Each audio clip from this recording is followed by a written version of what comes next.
Assalamualaikum warahmatullahi wabarakatuh.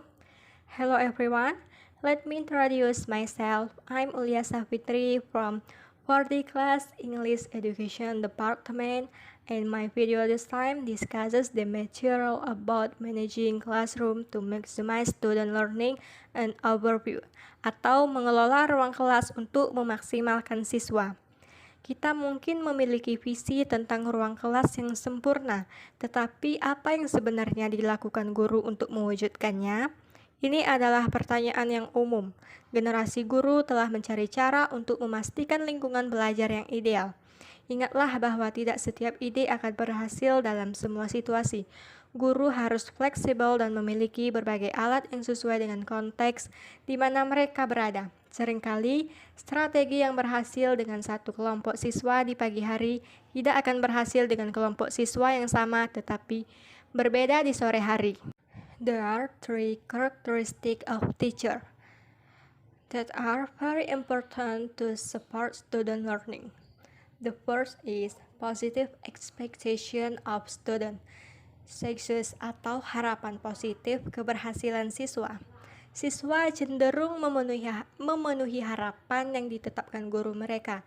Tetapkan harapan kita secara realistis tinggi dan konsisten, mengkomunikasikan harapan positif selama instruksi dan siswa akan bangkit untuk memenuhi harapan tersebut. Ada beberapa peluang untuk mengkomunikasikan harapan positif kepada siswa. Yang pertama, temui mereka di pintu kelas dengan senyuman dan sapaan.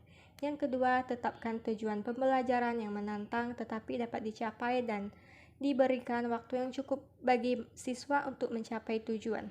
Yang ketiga, akui pencapaian pembelajaran masa lalu dan prediksi kesuksesan masa depan. Keempat, berikan siswa dengan bantuan petunjuk atau mengingatkan. Yang kelima, ajukan pertanyaan lanjutan yang membuat siswa berpikir. 6. Berikan perhatian yang sama kepada siswa yang berprestasi lebih rendah dan siswa yang berprestasi lebih tinggi dan struktur kegiatan belajar untuk memastikan keberhasilan mereka. 7. Siapkan kegiatan inti untuk semua orang dan kegiatan tambahan untuk mereka yang selesai lebih dulu. Dan yang kedelapan, tindak lanjuti pekerjaan yang Anda berikan kepada siswa. Ketika guru memberikan tugas dan tidak menindaklanjutinya, siswa mulai kehilangan motivasi. And the second characteristic is classroom management skills. Manajemen kelas mengacu pada perilaku guru yang memfasilitasi pembelajaran. Kelas yang dikelola dengan baik meningkatkan pembelajaran karena siswa menghabiskan lebih banyak waktu untuk mengerjakan tugas. What does a well-managed classroom look like? For example, like students are deeply involved with their work. The climate of the classroom is work-oriented, but relaxed and pleasant. And how to support student learning? Nah, di sini terdapat beberapa cara untuk mendukung pembelajaran siswa. Yang pertama, menetapkan aturan dan prosedur kelas selama hari-hari pertama sekolah dan menegakkannya secara konsisten dan adil sepanjang tahun ajaran. Yang kedua, membangun hubungan profesional yang positif dengan siswa. Guru bertanggung jawab dan kooperatif. Kita tidak akan pernah memiliki cukup teknik untuk membuat siswa berperilaku dan belajar jika kita tidak terlebih dahulu menciptakan hubungan yang positif. Yang ketiga, berikan instruksi yang dapat dimengerti sehingga siswa tahu persis apa yang diharapkan untuk mereka lakukan. Yang keempat, gunakan sinyal non-verbal daripada kata-kata isyarat yang kurang mengganggu. Yang kelima, ajari siswa belajar keterampilan dan tanggung jawab sambil menghemat waktu guru, tapi ajari siswa bagaimana menyelesaikan tugas yang didelegasikan atau penghemat waktu itu bisa berubah menjadi pembuang waktu. 6. Bergerak di sekitar kelas, bergerak lebih dekat ke titik masalah di kelas. Taktik ini cenderung mencegah atau menghentikan perilaku yang tidak pantas. Dan yang ketujuh, memiliki rencana cadangan jika pelajaran tidak berjalan dengan baik atau berjalan singkat.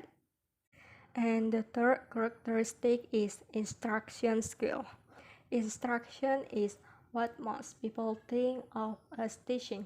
In addition to content knowledge, teachers need the skills to design and deliver engaging lesson and the skill to monitor learning progress. Instruksi adalah apa yang kebanyakan orang anggap sebagai pengajaran. Sebagai tambahannya, pengetahuan konten, guru membutuhkan keterampilan untuk merancang dan menyampaikan pelajaran yang menarik dan keterampilan untuk memantau kemajuan belajar.